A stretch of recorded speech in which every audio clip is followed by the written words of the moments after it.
We have a crisis in the world, tremendous crisis, and also crisis in our consciousness, in us. I see the urgency of change, radical revolution, mutation in the mind. I see it. It is necessary. There is complete quietness of the mind, and that which is silent has vast space. Only then that which is nameless comes into being. This is Urgency of Change, the Krishnamurti podcast.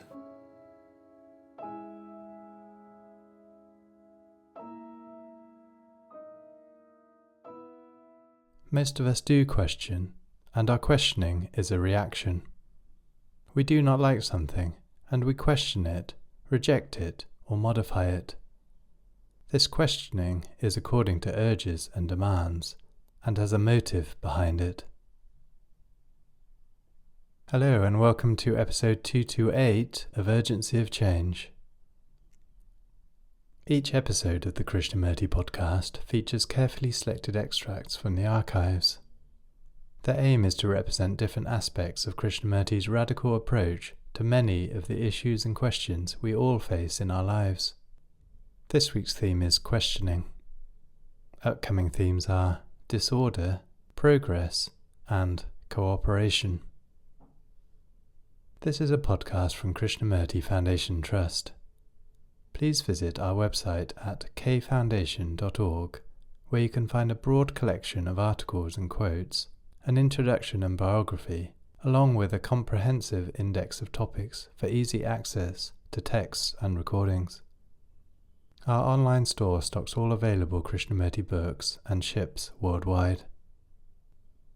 You can also find our regular quotes and videos on Instagram, TikTok, and Facebook at Krishnamurti Foundation Trust. If you enjoy the podcast, please leave a review or rating on your podcast app.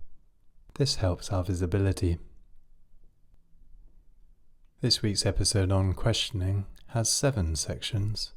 This first extract is from Krishnamurti's first talk in Bombay, 1962, and is titled 2 Types of Questioning. These meetings, these gatherings, are not entertainments. They are not propaganda. They are not exchange of ideas. But what we are concerned essentially and deeply with bringing about a radical religious revolution, and that requires tremendous investigation into oneself, that requires a questioning of everything that man has built, every attitude, every value, every tradition, every relationship. And we are going to do that.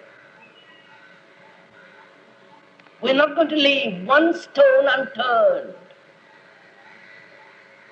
There is nothing holy, nothing sacred. Therefore, to investigate, you need a very sharp, clear, precise mind. Not a mind befogged with ideas, with words, with sentiment.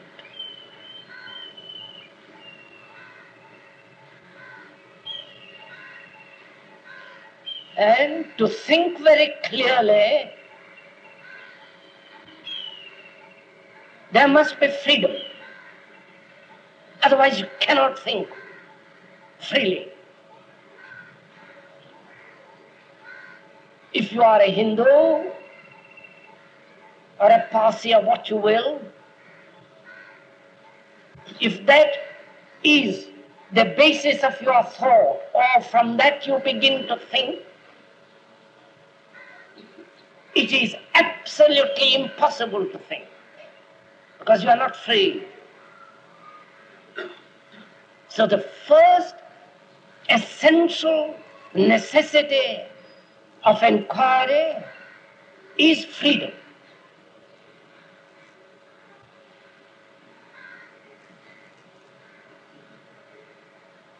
Because then you can begin to question. There are two ways to question. One, to question with a motive. And therefore, try to find an answer to the question.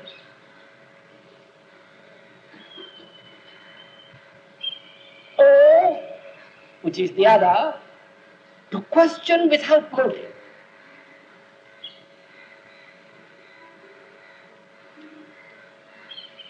And therefore seeking no answer.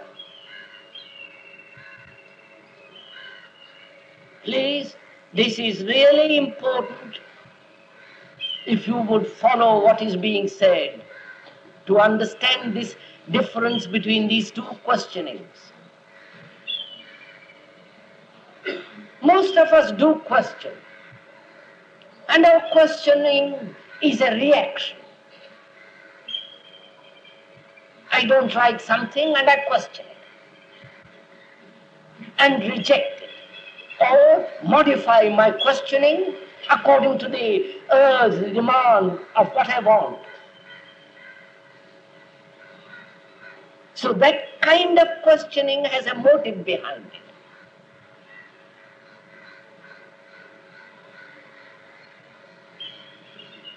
And that questioning is a reaction. We know what a reaction is. I don't like something and I revolt against it. And that revolt is merely a reaction, a response to something which I don't like. But there is a different questioning, which is without motive, which is not a reaction, which is to observe, question the thing which is a fact.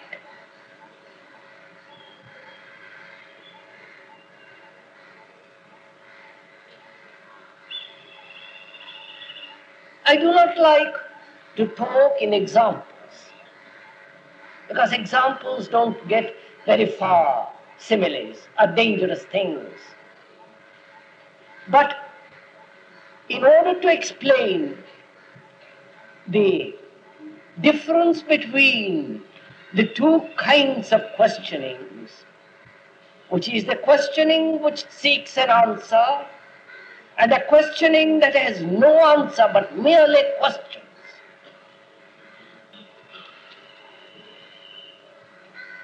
you take the fact of what is happening in this country. Nationalism and caste prejudice is spreading. That's a fact. The worship of the flag, which is an abomination, because it separates people. It brings wars. This worship of the flag with its nationalistic spirit is a fact of what is actually going on. Now, you can question it either to find out why it is happening, the truth of it, without a motive, and therefore without defense, without attacking it, but merely question it sharply to find out. Or you question it having accepted nationalism, which is accepting the division as the caste, as the class, as a group. And when you so question, there is a motive behind it. And that questioning does not reveal the truth of that matter. So there are two ways to question the whole process of living. one with a motive which seeks a result, which is a response, which is a reaction, and therefore will not find the truth of that questioning. And there is the other, which is to question without motive, without seeking an answer. And that's what we are going to do. Because the moment you seek an answer, it will invariably be a conclusion of words, but not of facts. So, we are going to question the whole structure of society. We are going to question the whole relationship of man and man. His relationship with ideas, with his conceptual existence, his abstractions, his everyday conduct. Because out of that questioning, we shall discover ourselves what we actually are. Because without knowing yourself, you cannot go very far. Without knowing what you are, consciously, unconsciously, what you think, what you feel, every movement of idea, every feeling, without uncovering that, without discovering the processes, the motives, the impulses, the compulsions, the frustrations, the failures, the hopeless loneliness, despairs, anxieties, guilt, without uncovering, understanding all that, you cannot go very far. That is the foundation.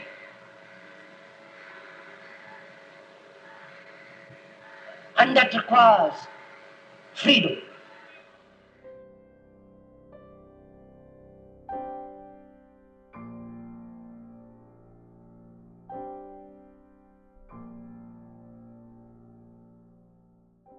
The second extract is from the first question and answer meeting in Ojai, 1985, and is titled Letting a Question Evolve and Expand.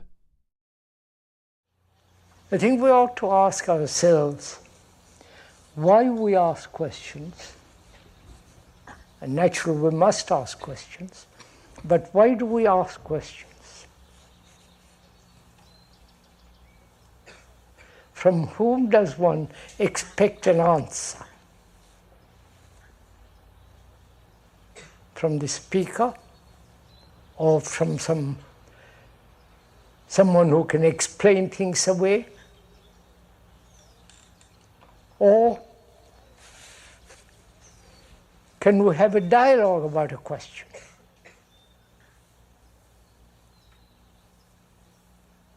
That is, you ask a question,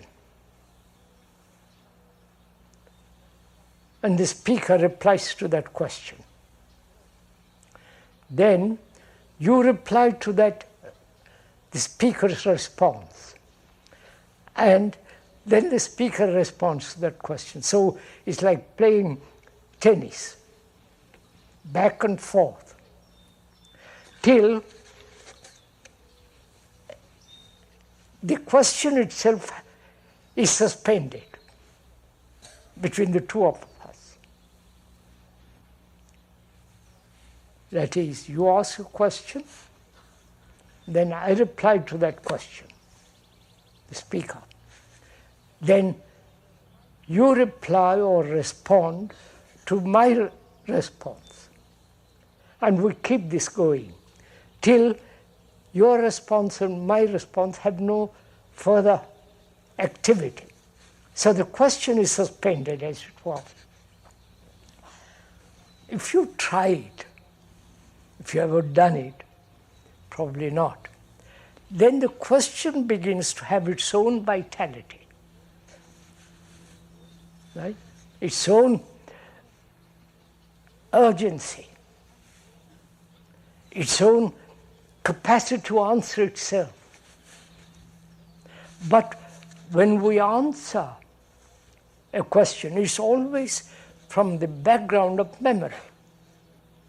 It may be prejudice, it may be some kind of conclusion, or some faith and so on. So if we could suspend all that and look at the question itself, let the question evolve, grows, expand, then if you want an answer, it is in the question, not from your background. I wonder if I'm making myself clear there. It's rather interesting if you go into it. It's very rarely that one has such a dialogue, because we're so eager to find an answer. We never look at the question, let the question evolve, expand, tell its story. And as you watch the question, without any deviation, as it were, then the question itself has an extraordinary meaning. Am I making myself? Is this clear? So, we're going to look at these questions that way.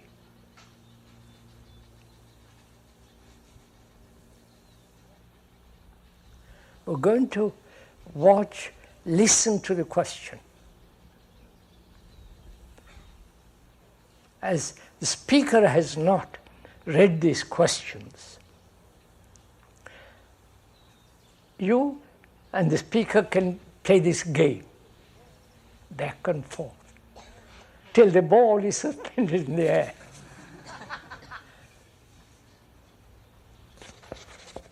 If we could do this, that's really the art of having a dialogue, a conversation, a communication in which the participant don't take part.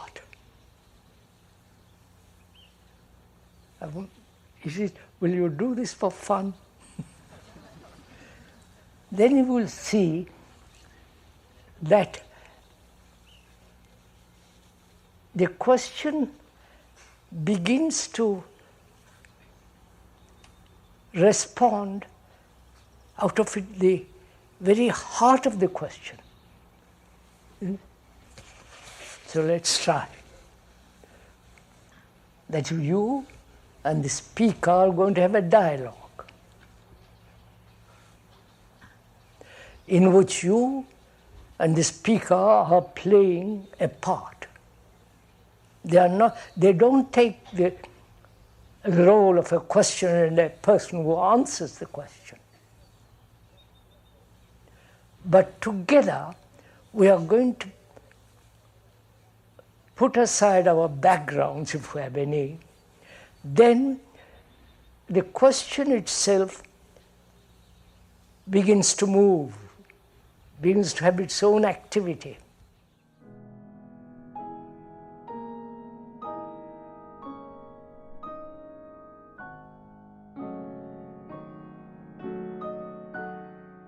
The third extract is from the first question and answer meeting in Bombay 1985 and is titled, "Is the answer in the question?"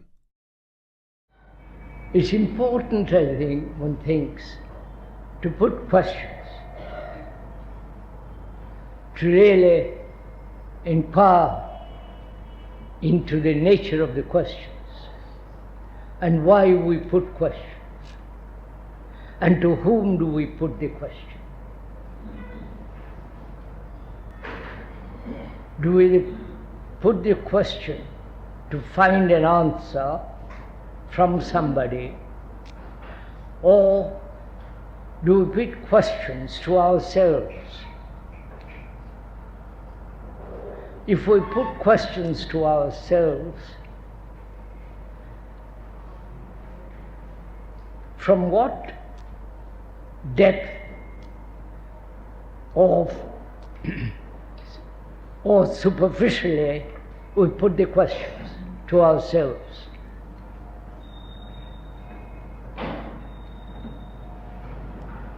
And where do we find the answer to our questions, to our problems, to our various complex way of life?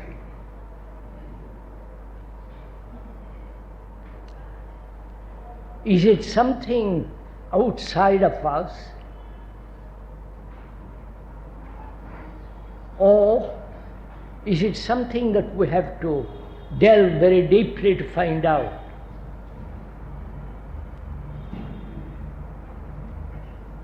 We don't know what these questions are. We will go into them presently.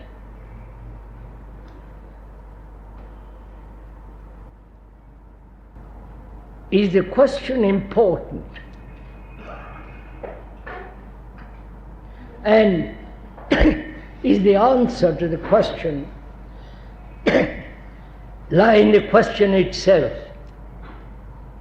And hope we are meeting this goal.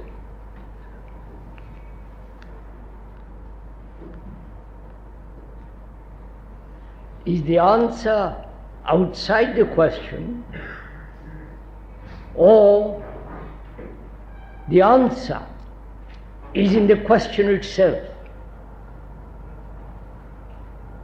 You understand my? And how do we approach a question?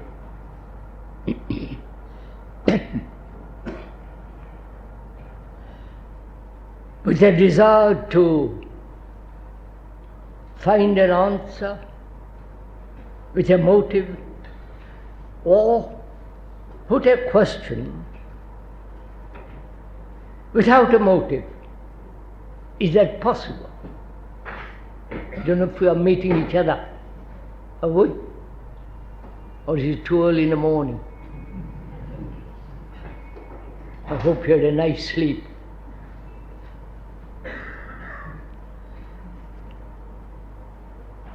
We're asking whether the answer is outside the question or in the question itself.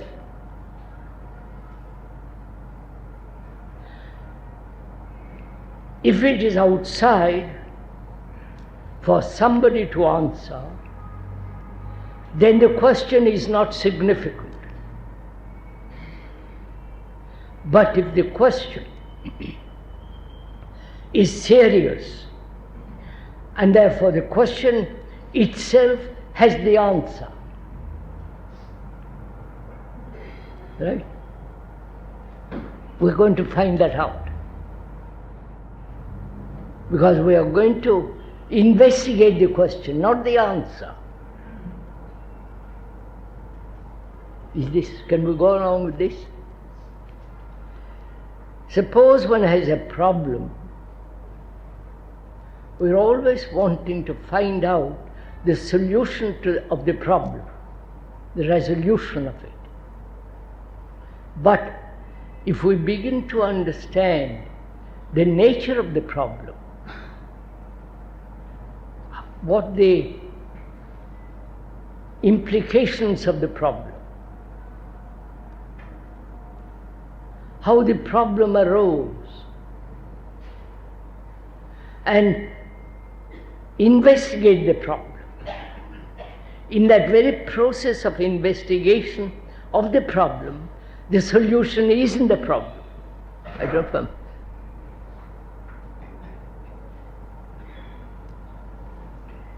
We're going to do that. May we?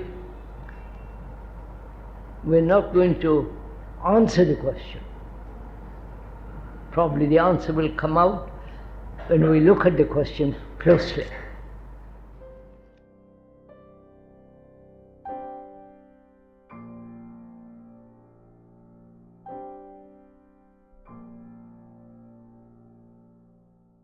The fourth extract is from the first question and answer meeting in Ojai 1984 and is titled, Only the Question Remains. There have been a lot of questions sent in, and we've chosen some of those questions. We're going to examine the questions, not the answers. It's a dialogue. You ask a question, and the speaker replies to that question. Then you respond to that question. You ask a question, the speaker then responds to your question, then you respond to the speaker's response, and so keep this going till only the question remains and not the persons. You've understood this? Probably have not gone into this question of dialogue. I think it's important to understand this because we are together going to investigate these questions. And in the process of investigation, you ask the question, the speaker then replies to that question, and you respond to the reply, and then I pick up and reply to that till we go on this way, till only the question remains. You understand? So the question then has tremendous vitality. It's not tinged by any personal prejudice. Have you understood that? We're going to do it. We'll see it for ourselves.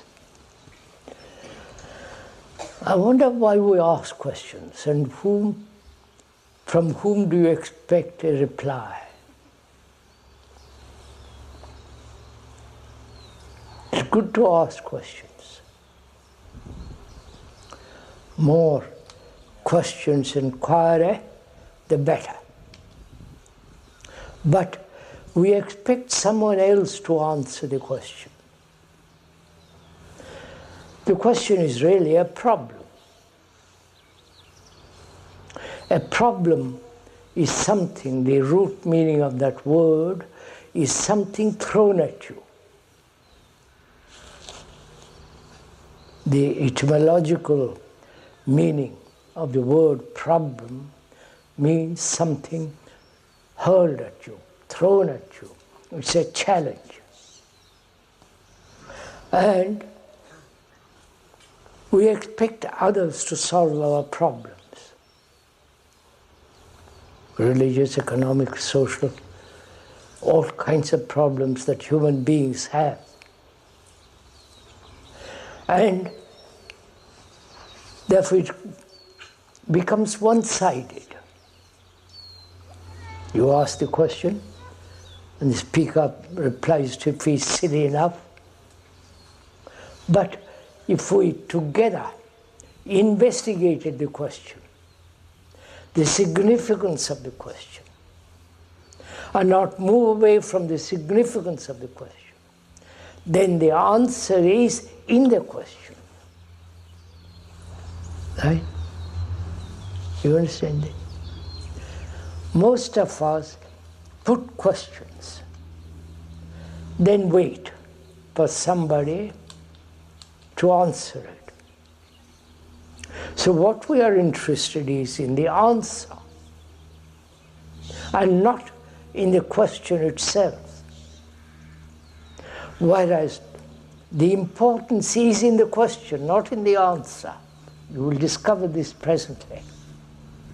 Because this is a question put to the speaker, then the speaker responds to the question, then you pick up that response and reply to that response, And we keep this going till the question remains and not anything else. And when the question becomes extraordinarily important, it has its own vitality and therefore its own answer. We'll see it in a minute. I understand that all people have a similar consciousness, but seems a vast jump to say that all people share the same consciousness. Could we walk together slowly between these 2 points? This is a question put. What is the significance of that question? The questioner says, I understand that all people have a similar consciousness. What do we mean by understand? I'm not being facetious, hair splitting, but I would like to know what you mean by understand. I understand the nuclear bomb will kill 10 million people at one blow. I understand it. I've seen the experiment, not 10 million people blown up, but seen the mushroom cloud and all the rest of it. Is the understanding merely intellectual, verbal, or the understanding has tremendous significance, depth, and not merely verbal understanding, right? I've asked that question. Then you reply to that question. You say, no.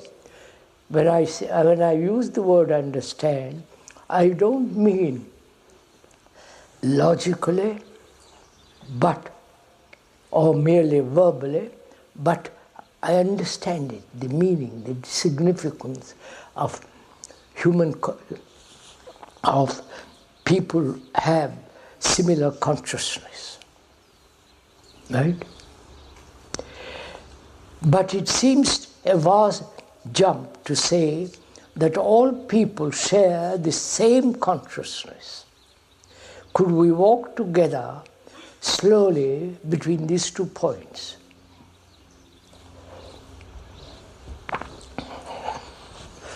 What do we mean by consciousness? You reply to me. There are too many people, therefore I'll reply for you.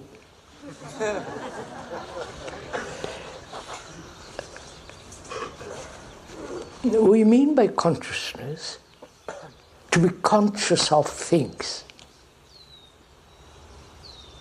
conscious of the trees around here, people around here, in their various dresses and hair and so on.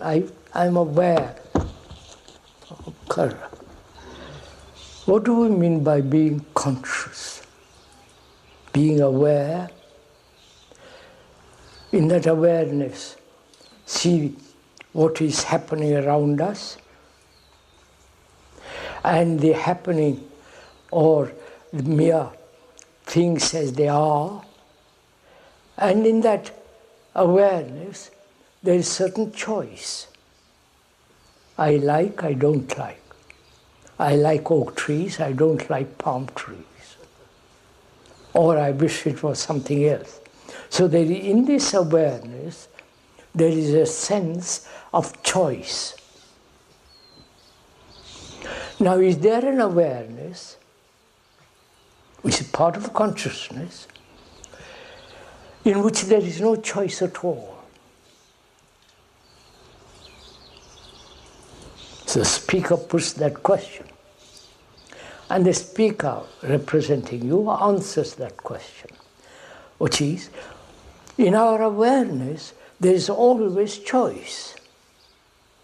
Choice being I like, I don't like, I wish it were different, and so on.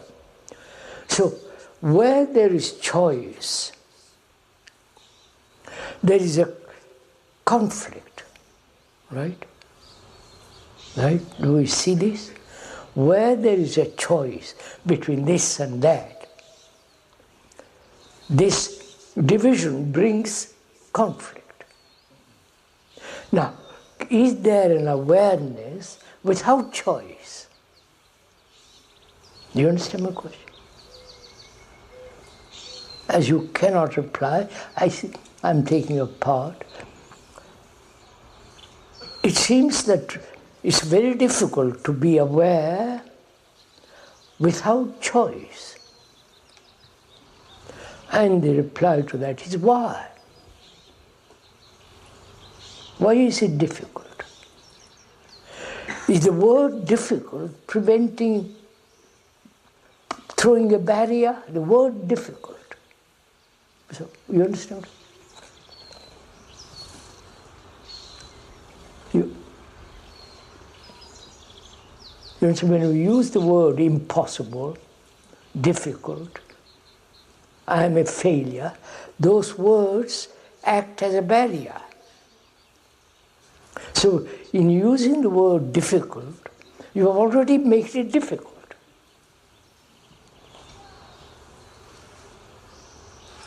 So, is it possible to be aware, conscious, without any choice, just to observe, right? And the reply to that, I will try. And to that reply, I will try, the speaker says, don't try. The moment you try, you're making an effort. And when you make an effort, you don't understand anything. Whereas if you don't make effort, but just see, perceive the actual, right? And again you say, sorry, I don't understand this. So I say, let's go into it further. I am having fun with this.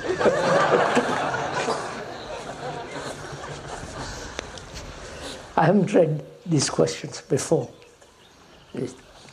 I like to look at them first when I'm speaking. So,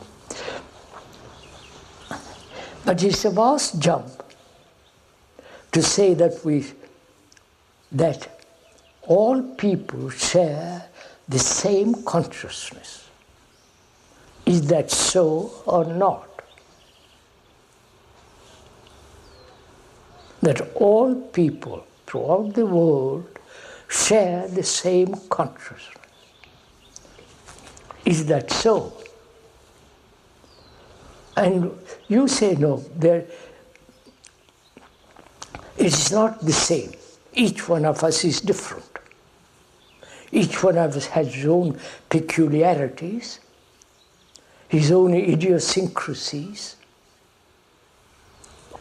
his different environment, different religious upbringing or non-religious upbringing, educated in different ways. So all consciousness, we do not share all the same consciousness.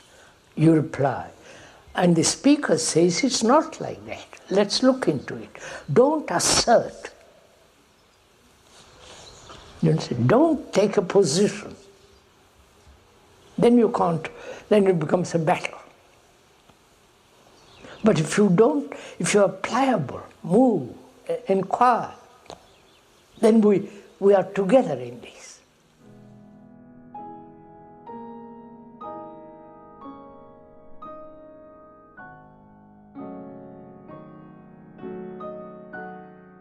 The fifth extract is from a discussion at Brockwood Park School in 1983 and is titled, Learn the Art of Questioning. We were driving the other day, nearly 2 weeks ago, along the Pacific coast of California. It was a lovely morning. It has rained, And in general in California it doesn't rain that part of the year. And it was a really lovely morning. There wasn't a cloud in the sky. And the Pacific was blue, light blue, so calm, like a great lake. It was not the same dark blue of the Mediterranean, but it was a light blue. And the sun was just touching it, making a great light on the sea. And in front of our car, Mrs. Zimoris was driving, and it was a good car, and on the bumper there was a sticker. The sticker said, "Question authority."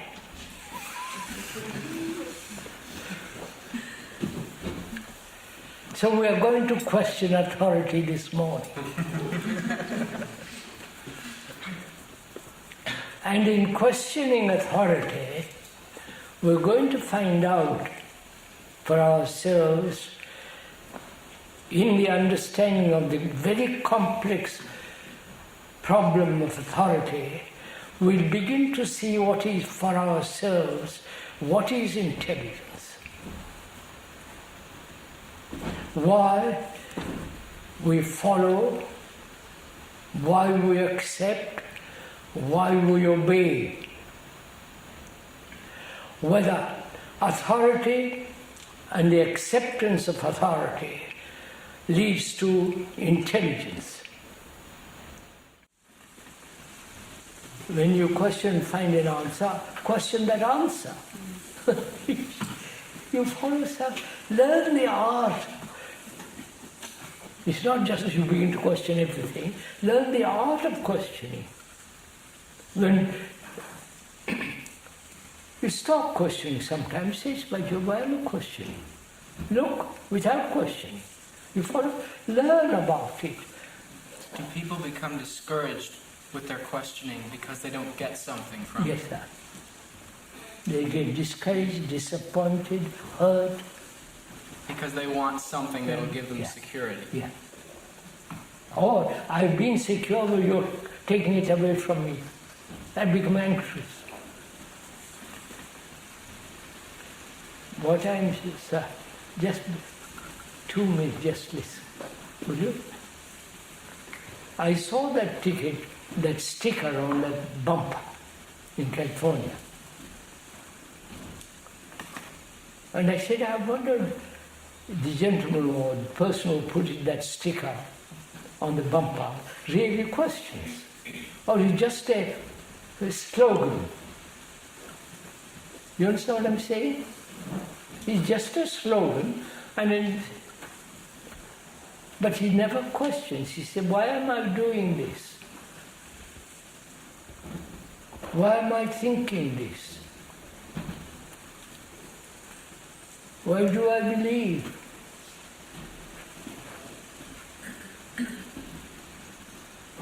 So, questioning is a great art. Right? It isn't I question and move. I see the subtleties of it. Right? See the depth of it. And the beauty of inquiry, see bit by bit how extraordinarily complex this thing is.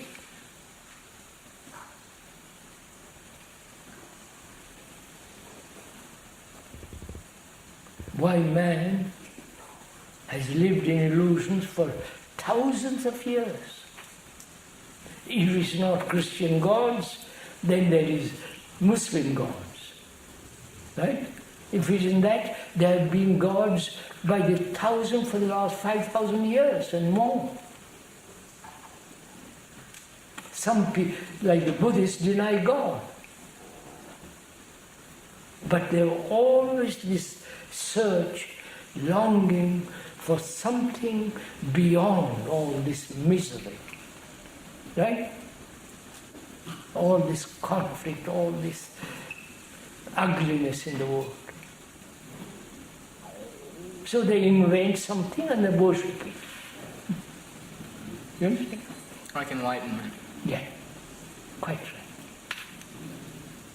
Enlightenment is not something you experience or something that somebody gives it to you. That's also nonsense.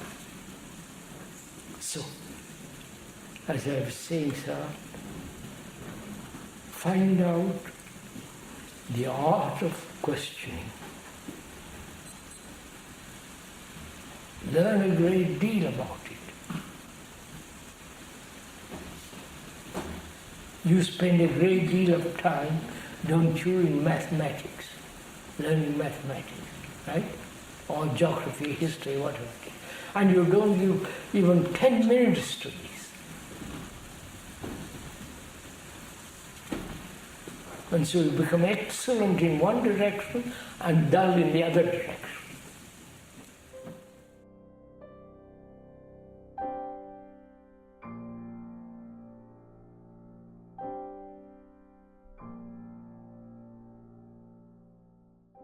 The sixth extract is from the first question and answer meeting in Ojai 1983 and is titled, "It is important to put the right question."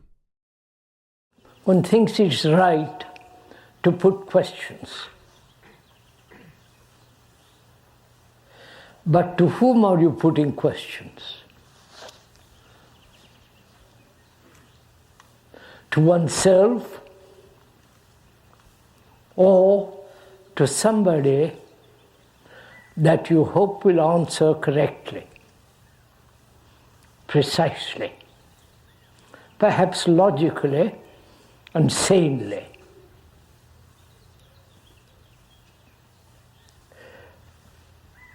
Is the question more important than the answer?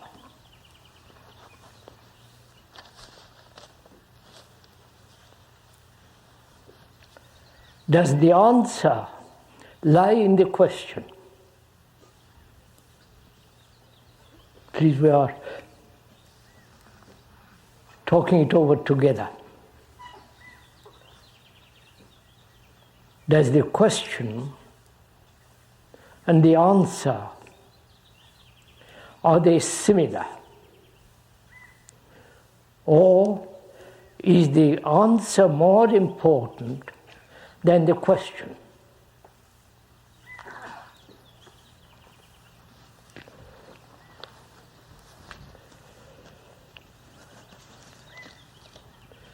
So we are going together find out,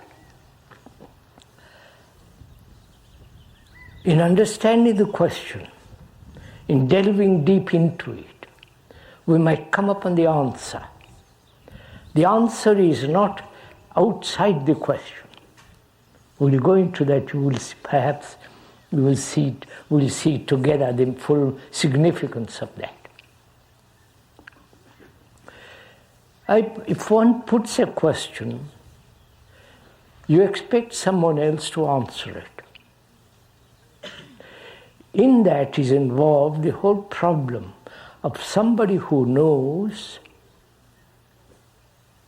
and he will answer according to his knowledge, according to his information, his data, and so on. Is there somebody who will answer all our human questions?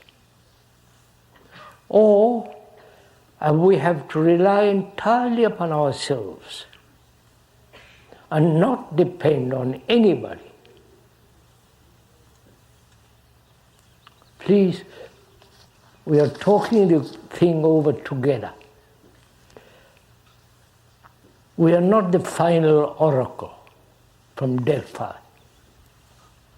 You know that phrase?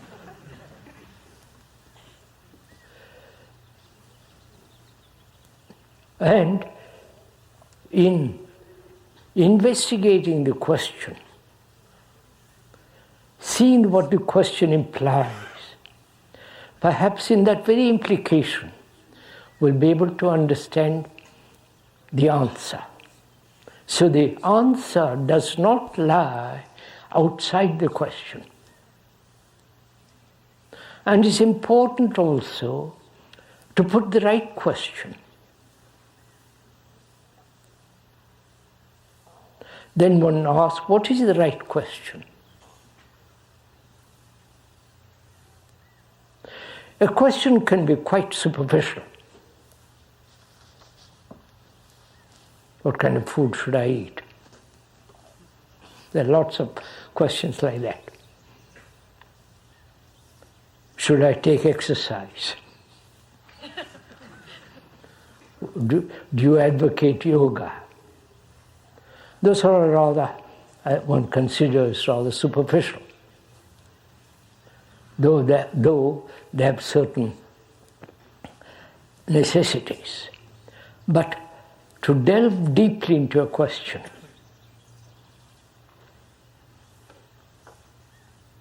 and to find out why one puts the question. As we've been saying in all these talks during all these years, doubt, skepticism are necessary. To doubt one's own thinking, questioning one's own attitudes and conclusions and perceptions, to be skeptical. What another says, whether he's very learned, a specialist, and so on. Questioning, doubting, being somewhat skeptical helps the brain to clear itself. I hope we are following together this. Because our brains are rather clouded and conditioned.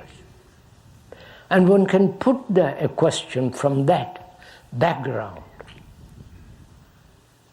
and wait for somebody to explain, go into it as the analyst and the analyzer, and find out the answer from another. And as there are no leaders, no gurus, no specialists in the human problems, one has to understand all this oneself. I hope we are clear on this matter.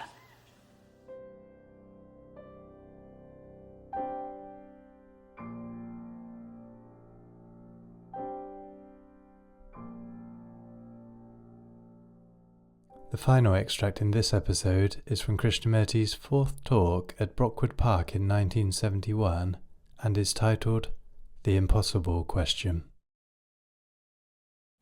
I am saying, we are asking, how is one to expose the whole content that lies hidden at one glance? Not through series of dreams, not through analysis, all that implies time and wastage of energy. How is one to observe the whole content of consciousness, the obvious and the hidden, the superficial and the profound, at one look? You understand?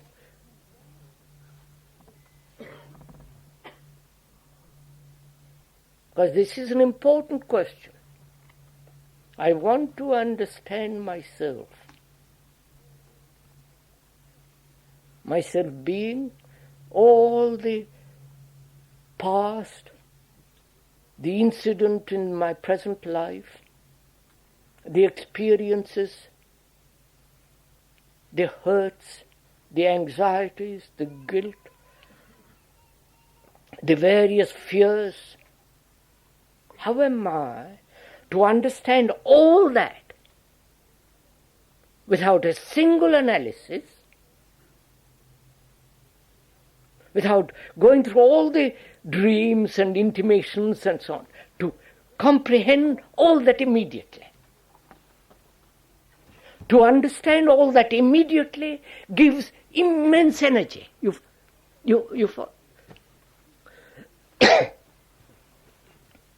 Am I making myself clear? Now, how do you do that? Is that an impossibility?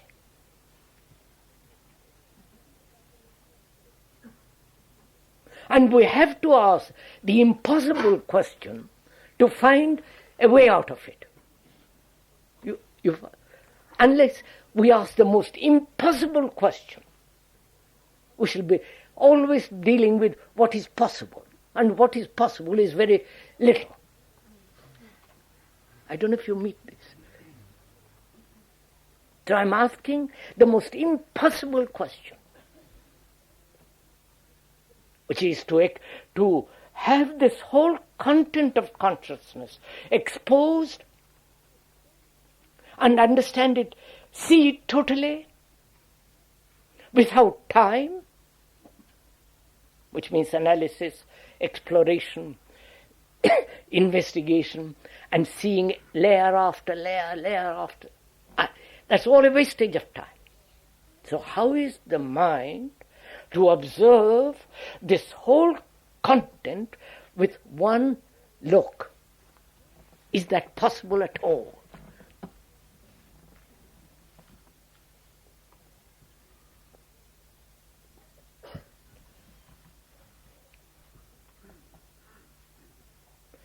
If that question is put to you as it is being put now, what's your response?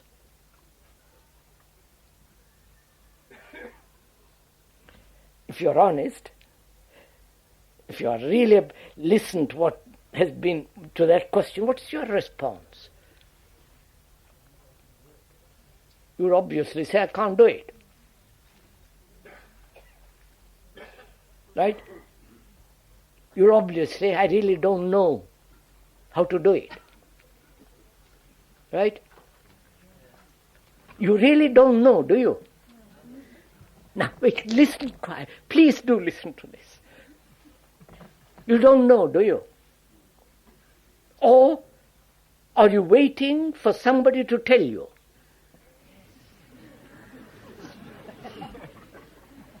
No, please, it's much too serious. Do listen to this. If I say to myself, I don't know, am I waiting for somebody to inform me? Am I expecting an answer? Then, when I'm expecting an answer for somebody to tell me, then I already know. Right? Are you following this? Oh, Lord. When I say I don't know, I really don't know. I'm not waiting for anybody to tell me. I'm not expecting a thing because nobody can answer it. So I actually don't know. Right? Now, what is the state of the mind that says, I really don't know? I can't find it in a book. I can't ask anybody. I can't go to any teacher, priest. I really don't know.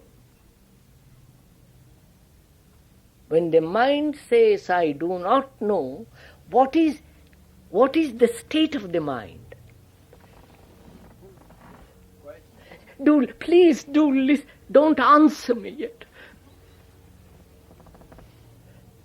Do look at it.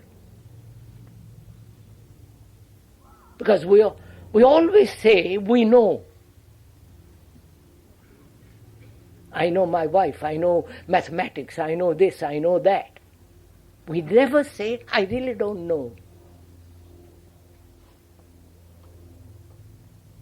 And I'm asking, what is the state of the mind that actually, honestly says, I don't know?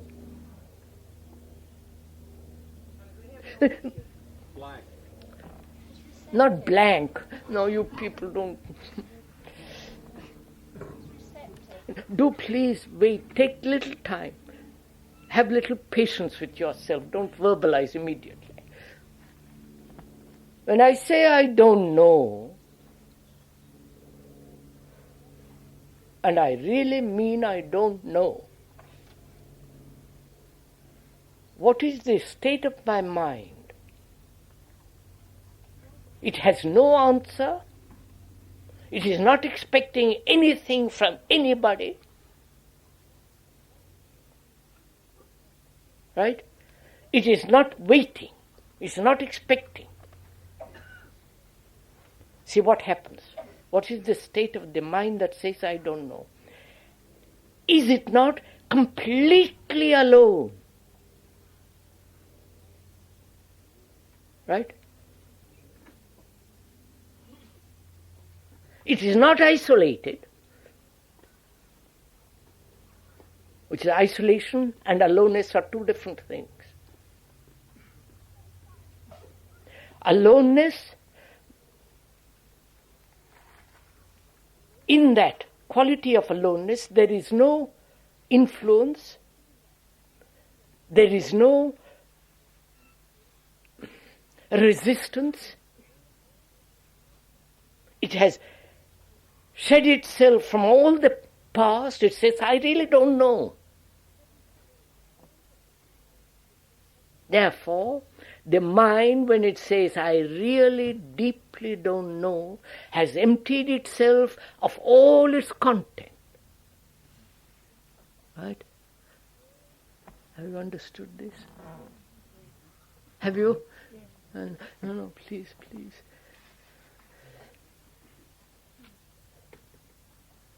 I do not know how to expose the whole content of my consciousness. I thought I could through analysis. I thought I could through drugs. I thought I could do it by following some teacher, philosopher, psychologist, or analyst. I've tried all those ways. And I see I'm still caught in the net of all that. And I discard all that, because that doesn't help me to know myself totally. And I don't know what to do. You follow? I don't know what to do. I've asked the impossible question, and the impossible question says, I don't know. Therefore, the mind empties itself of everything it has, every suggestion, every probability, every possibility. So the mind is completely active, empty of all the past, which is time, analysis, the authority of somebody. So it has exposed all the content of itself by denying the content.